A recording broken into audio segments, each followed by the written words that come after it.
Warriors fans, Dub Nation, where are you at? C-Train, here at the station. Welcome to C-Train Station.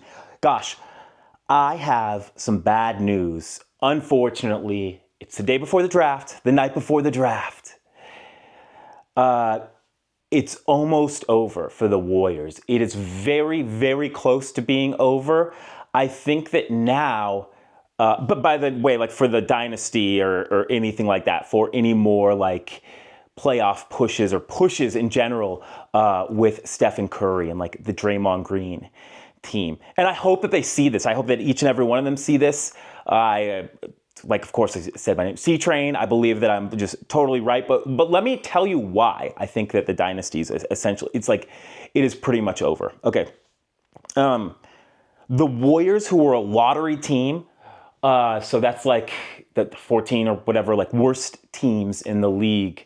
So they had one of like the worst records in the league last year. The Warriors are moves away from being even probably in playoff contention, but like moves, plural, right? More than one move away from contention, for sure. And that's just like thinking about it logically with pretty much any team that's in the lottery needs to make, I mean, obviously like people really wanted, many wanted the Warriors to be active at the trade deadline because they were definitely wanting, they were lacking.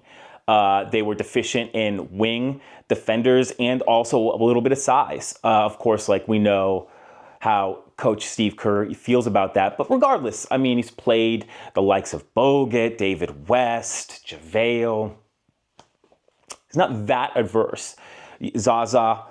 But the Warriors really didn't make any moves. They made the move for Corey Joseph. And hey, if they parlay that second round draft pick that they got for Corey Joseph and into Bronny James and LeBron, then that trade would have been worth it.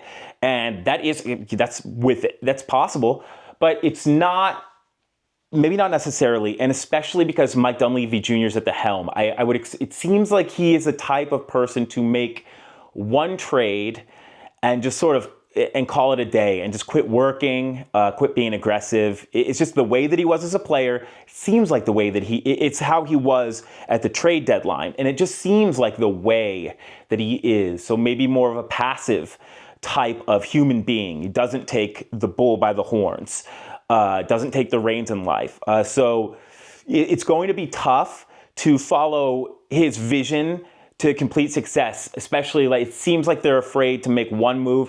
Like I said, there's so many moves away. I said on a podcast that I thought they were 3 to 4 moves away, and I still think so. 3 to 4 like big moves. So, and here's what I'll say. Here's an example. Like, say the Warriors get like Paul George. That is possible as well. They could get Paul. It's not good enough. He's like 34. He's got an injury history. So if the Warriors do something like get up Paul George and stand pat and rest on everything and scream internal development like Mike Dunleavy did yesterday at his press conference, the Dubs are done. They're done. They'll lose for sure. They're more than a move away. Like a Paul George and an Alex Caruso would have moved the needle, right? Right? Those are the things that I'm talking about. So like a Jimmy Butler, who honestly, he doesn't average that many games per season. Look at his last 5 seasons or so. I think he doesn't average that many games played per season. It is a little bit concerning. Like a Butler and a Caruso might have moved the needle, right? But then the rich get richer and the Thunder gets Caruso for like next to nothing. And it begs us as Warriors fans and critical thinkers. Like, so that was a team that was contending. And also their actual stars, not like Kuminga, but like their real stars, Shai Gilgeous and Chet Holmgren, like they are definitely going to get better. Whereas like a Kuminga, the Warriors still definitely don't know what they have. And I'll say this with Kuminga, because I think a lot of people are saying to develop or not to develop Kuminga. I don't think that Kuminga can be a productive NBA player on a Steve Kerr coached team. I don't think that he plays conducive to the way that Steve Kerr wants the team to play. So I'll say that. And you can disagree with me if you want. and you would be incorrect. You should go listen to what Kerr says about Kuminga, and then you would be like, okay, C-Train, you are correct. But we move on. The West is getting better. The West is getting even better, right? With Caruso, the Kings just low-key re-sign Malik Monk. Absolutely ingenious right there, right? I think only for $18 million per season. So, and we lost, and the Warriors lost to the Kings. But they're re-signing their own players. They got Malik Monk at a bargain. But the Warriors, in my opinion, I believe they finished 10th in the West. I put them at 11th right now. So 11th in the West, and then you don't even talk about the East. So they have so much to make up for. And you ask yourself, I put out tons of videos. Like, you ask yourself, what are the Warriors seriously doing? What are the Warriors doing? They opted in for Kayvon Looney's contract and do something with CP3. And Klay Thompson right now there's no deal with Klay Thompson. I thought that they would have a deal like the first second. I don't understand what's going on.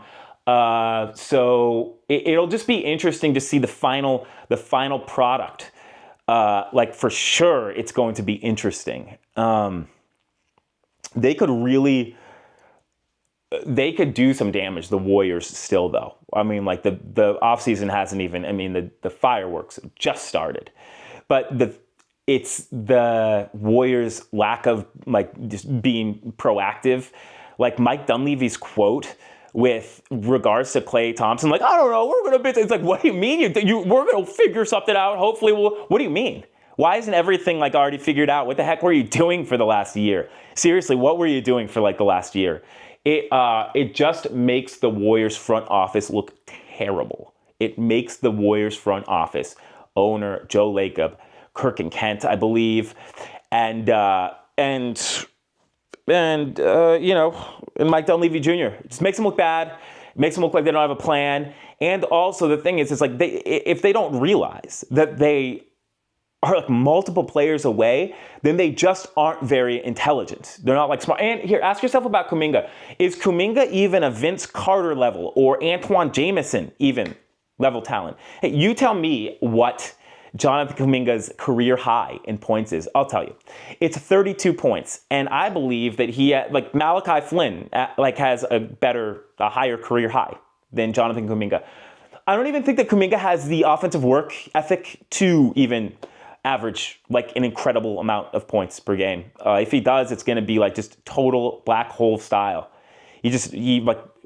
Kuminga's quote that like nobody can stop him with the ball is just so indicative of how incorrect the Warriors are at appraising their own talent and team.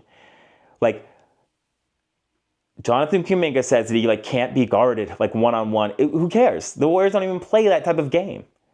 He's literally saying, he's like, the way that the Warriors play isn't the way that I am good at playing. So it's just like, it's weird that the Warriors are holding on to him when they could have gotten some really good value. For example, if they could have gotten a re-signed OG Anunoby in like a Kuminga and change trade, that's just an epic failure by the Warriors. And I'll tell you what, and I believe that OG Anunoby, because of his defense, will be would be more beneficial and productive to the Warriors than Jonathan Kuminga ever will be. And all you have to do is look at the way that OG Anunoby plays the Lakers. He's able to guard LeBron, Reeves, and Davis and like lock all of them down. You should look up his defensive highlights. Go do that right now. Do whatever you want right now. But yeah, so gosh, okay. With some notes, I'm trying to. There's got to be some like silver lining, right? There probably not, but heck, okay. Here's some good news. In the draft, there's this guy Ryan Dunn.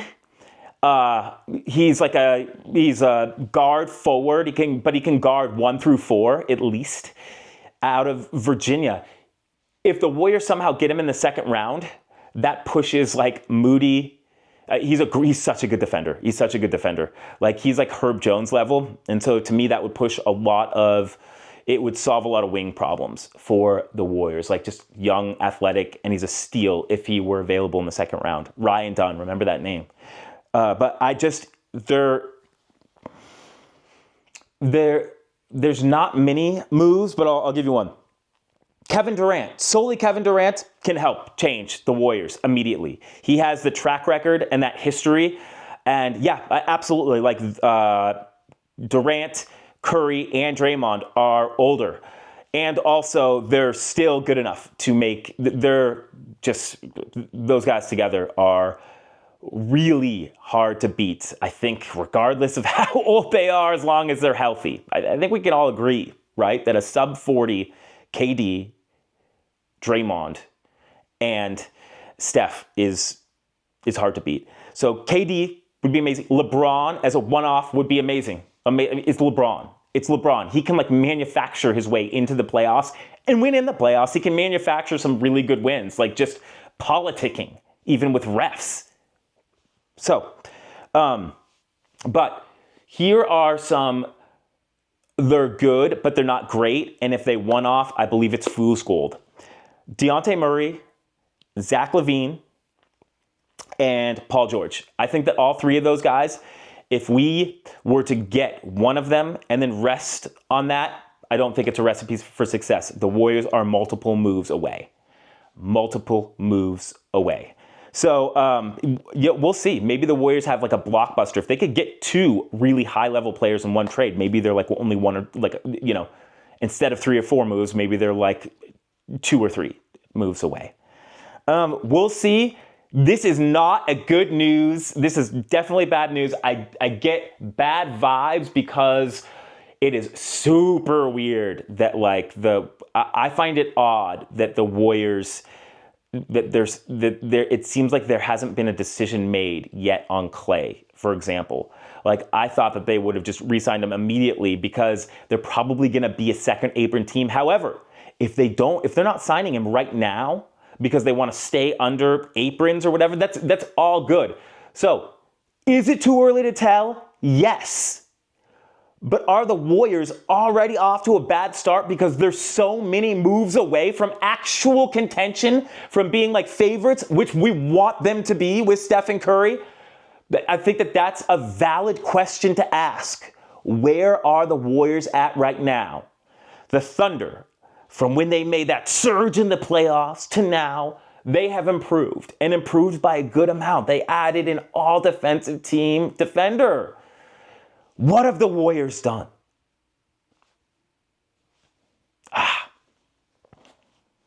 We'll see. Hey, we'll see. Whatever moves they make, we'll see, because there is so much time before, next season starts. So much stuff could happen. So I'm really excited for the offseason, but I'm very measured because Mike Dunleavy Jr. hasn't given us anything to believe in so far. Despite, Pajensky and TJD. Is that enough? No, that's not enough to win. That's not enough to win the championship. So what will happen? Will the Warriors get a first-round draft pick? Will they trade for the likes of a Paul George, Dejounte Murray, Zach LaVine? The C-Train will have it, regardless of anything. C-Train out.